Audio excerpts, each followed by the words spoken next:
सन 2009 में शुरू हुई सीवर लाइन परियोजना 2023 तक भी पूरी नहीं हो पाई है। लगभग 1 अरब 30 करोड़ की लागत से बनने वाले सीवर लाइन परियोजना को मसूरी के 10 किलोमीटर के दायरे में बिछाया जाना था। साथ ही 5 एसटीपी प्लांट भी लगाए जाने थे, लेकिन अब तक मात्र 5 से 7 किलोमीटर की सीवर लाइन बिछाई जा सकी है और केवल 2 एचटीपी प्लांटों का काम शुरू हो पाया है, जबकि 3 प्लांट पर अभी तक कोई कार्रवाई शुरू नहीं हो पाई है। कार्यदायी संस्था पेयजल निगम द्वारा बनाई जाने वाली इस योजना को लेकर संशय का माहौल बना हुआ है। आज भी मॉल रोड, मसूरी देहरादून मार्ग के साथ ही शहर के विभिन्न स्थानों पर खुले में सीवर बह रहा है, जिससे दुर्गंध तो फैलती ही है, इसके साथ ही महामारी का भी खतरा बना रहता है। देखिए मसूरी से अजीत कुमार सिंह की रिपोर्ट। समस्या बन चुकी है शहर में सीवर की, क्योंकि सीवर का पानी लगातार सड़कों पर बह रहा है, जिससे दुर्गंध उठती है, साथ ही बीमारियों का भी खतरा रहता है। पर्यटकों की गलत छवि जा रही है पर्यटकों के बीच में इसको लेकर। देखिए, सीवर एक अभिशाप इस शहर के लिए बन चुका है। जिस तरीके से पेयजल निगम ने यह मसूरी में एक सीवर परियोजना लाई और इसमें पाइप डाले, ये पूरी तरह से फेल हो चुका है और पूरा शहर आज इसका नतीजा भुगत रहा है। जगह जगह पे हम देख रहे हैं कि सीवर ओवरफ्लो कर रहा है, जगह जगह ब्लॉकेज बंद है। रोज़ 10 से 15 फ़ोन मेरे को जल स्थान को करने पड़ते हैं कि ये सीवर लाइन यहाँ पे चौकें ऐसे खुलवाएं और ये पूरी तरह से ड्रेनेज सिस्टम पूरा फेल हो चुका है। और इसके पीछे मैं राज्य सरकार से मांग करूँगा कि इसकी जांच करी जाए, क्यों ये ड्रेनेज सिस्टम, इसका जो सीवर का ये सिस्टम है, ये फेल हुआ है। हर चौराहे पे, हर रोड पर सीवर बह रही है और जिससे मसूरी का एक नेगेटिव जो इसका प्रभाव है, एक नेगेटिव प्रभाव जनता के बीच में जा रहा है और आने वाले पर्यटक जो शहर में आते हैं वो उसका खामियाजा भुगत रहे हैं। और मैं तो ये कहना चाहूँगा, जब अंग्रेज़ों ने सीवर लाइन मसूरी की डाली थी, वो आज तक लास्ट कर रही है। 100 साल उसे हो चुके हैं, आज तक वो सीवर लाइन चल रही है। तो ऐसा क्या हुआ कि करोड़ों रुपए लगाने के बाद भी मसूरी में जो सीवर योजना है वो फेल हो चुकी है। जगह जगह पे सीवर बह रहा है, हर चौराहे पे हम देखते हैं सीवर ओवरफ्लो कर रहा है, सारे ढक्कन से ओवरफ्लो कर रहे हैं। तो ये बहुत सीरियसली सरकार को, मैं डीएम को भी ये लिख रहा हूँ, डीएम मैडम को भी, कि इसमें जल्द ही इसके बारे में कुछ निरीक्षण करें और क्यों ये सीवर लाइन बह रही है और क्यों ये तंत्र फेल है, इसके बारे में जांच की जाए। या तो पाइप छोटे इन्होंने डाले उस कारण हो रहा है, या जिस भी कारण ये हो रहा है, क्यों ये ब्लॉकेज हैं, इसमें शीघ्र ही इसमें एक जांच समिति बैठ के इसका कोई भी निराकरण करना होगा। ये जो किकरेक है, इससे बाद में एक नाला है, वहाँ पर लगातार सीवर बहता रहता है, होटलों का सीवर है। बिल्कुल, आप किंक्रेट की बात नहीं कर रहे हैं। मैं हुसैनगंज से लेके पिक्चर पैलेस, मॉल रोड, बालोगंज, बालाहिसार, हर जगह सीवर बह रहा है और इतने ज़्यादा हम दुखी हो चुके हैं कि रोज़ 10 से 15 फ़ोन जलस्थान के अधिकारियों को करने पड़ते हैं कि ये सीवर लाइन खुलवा दीजिए। वो भी एक हेल्पलेस रहते हैं, क्योंकि वो जो फॉल्ट है लाइन डालने में, हैम्पटन कोर्ट के पास इतने दिनों से सीवर बह रहा है, 15 से 20 दिन से लगातार सीवर बह रहा है। आज खोलते हैं, कल फिर बंद हो जाता है, परसों खोलते हैं, फिर बंद हो जाता है। तो इतनी बड़ी समस्या हो गई कि एक हमारा काम ही यही हो गया कि सीवर के लिए लगातार रोज़ फ़ोन करते रहें। और जिस तरीके से ये सीवर लाइन डाल के कि बहुत बड़ा जो घोटाला हुआ है, लगभग करोड़ों रुपए का जो ये घोटाला हुआ है शहर में सीवर के नाम पे, इसकी उस तरह जांच होनी चाहिए और जल्द से जल्द इसके निराकरण के लिए कि किस तरह से सीवर लाइन सही हो, इसकी एक हाई लेवल कमेटी बना के, हाई पावर कमेटी बना के इसका निराकरण करना चाहिए। मैं पहले भी इस बात को बहुत ही प्रखरता से उठा चुका हूँ कि जो सीवर लाइन का जो कार्य है मसूरी का, वो विकास कार्य के नाम पर इतना लंबा विकास हो गया है कि वो आज 11-12 साल हो चुके हैं, लेकिन जो मसूरी में सीवर लाइन की स्थिति है आज भी जस की तस है। सड़कों पर चारों तरफ सीवर बह रहा है। करोड़ों क्या, 1 अरब 30 करोड़ पे ये योजना पहुंच चुकी है। फर्स्ट फेज में 60-65 की थी, उसके बाद 35 करोड़ और मांगे गए, अब 40 करोड़ और मांगेंगे, उसमें भी 15 करोड़ रिलीज हो गए हैं। लेकिन उसके पश्चात भी आज भी सीवर लाइन का कार्य कहीं भी पूर्ण नहीं हुआ है।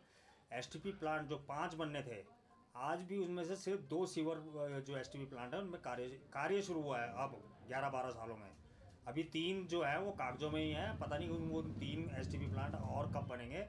तो इस तरह की अगर ये विकास कार्य, इनको विकास कहते हैं, तो फिर अब आप ही समझ सकते हैं कि किस तरह से, किस धीमी गति से ये कार्य हो रहा है। और जो मसूरी की जो सीवर लाइन है, वो आज भी जो ब्रिटिश काल की जो सीवर जो उन्होंने कम आदमियों के लिए बनाई थी, उस पर आज भी वो चल रही है। जो आज की जो सीवर लाइन है वो कहीं आज हर जगह रिश्ती हुई नज़र आ रही है। लगभग कितनी लंबी योजना थी, कितने किलोमीटर बनेगा? ये मात्र 10 किलोमीटर की सिविल लाइन की योजना थी, जो 10 किलोमीटर में ये सिविल लाइन होनी थी, लेकिन आज भी वो 10 किलोमीटर की सिविल लाइन कहीं देखने को नहीं मिल रही है। और जिसका जीता जागता सबूत यह है कि सिविल लाइन आज भी हर प्रमुख चौराहों पर बह रहा है।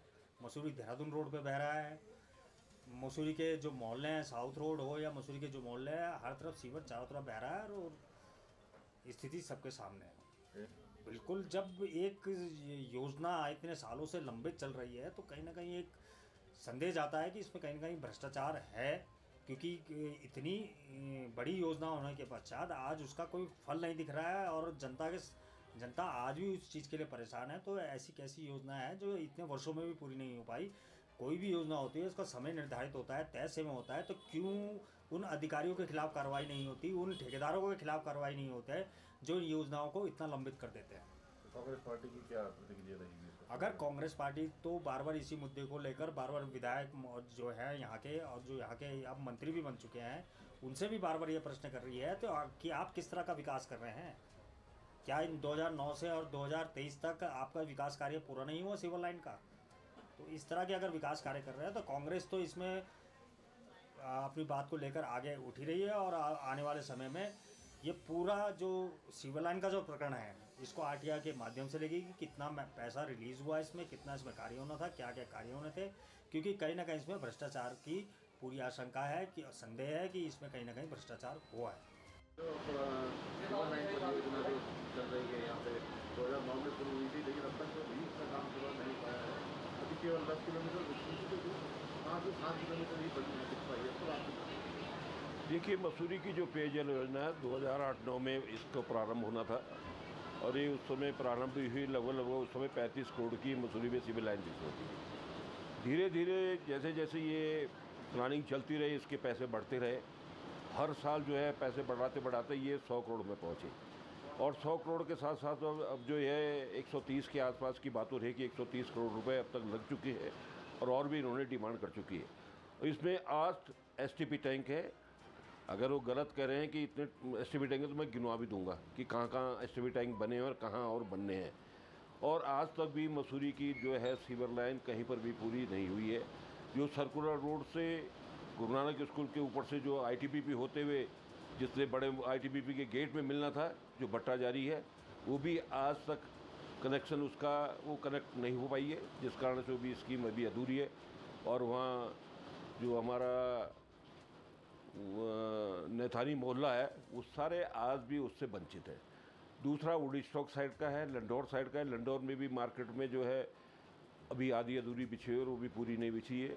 जहाँ तक सवाल यह है कि 13-14 साल में एक स्कीम पूरी नहीं हुई, वो जो 4 गुना कॉस्ट में पहुँच गई है, तो मुझे नहीं समझ आ रहा कि ये जो है जो जल निगम की जो हमारी सिविल लाइन की स्कीम है वो कब पूरी होगी। और दूसरा उस एस्टीमेट में ये भी था कि प्रत्येक परिवार का उसमें कनेक्शन जुड़ना था और फ्री ऑफ कॉस्ट उसमें बातें कही गई थी उस समय।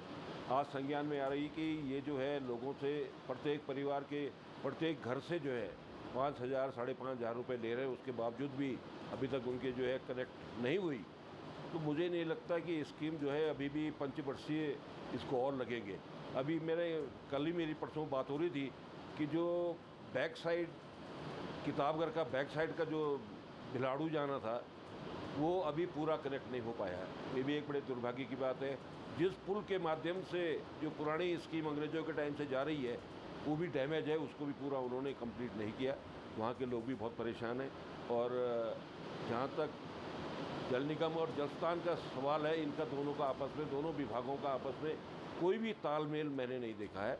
और स्कीम जिस दिन पूरी होगी, आधी अधूरी जैसे भी है, वो जलस्थान को जिस समय ट्रांसफ़र होगी, जलस्थान शहर के वासियों के, आम नागरिकों की, आम पब्लिक की, जो मसूरी के वासिंदे हैं, उनको कैसे ये व्यवस्थाएं सुचारू रूप से चलाएंगे मुझे नहीं लगता। और जहाँ तक जल निगम का सवाल है, कई अधिकारी आए, वो तो रिटायर्ड भी हो गए, JE से आए थे और SC तक रिटायर्ड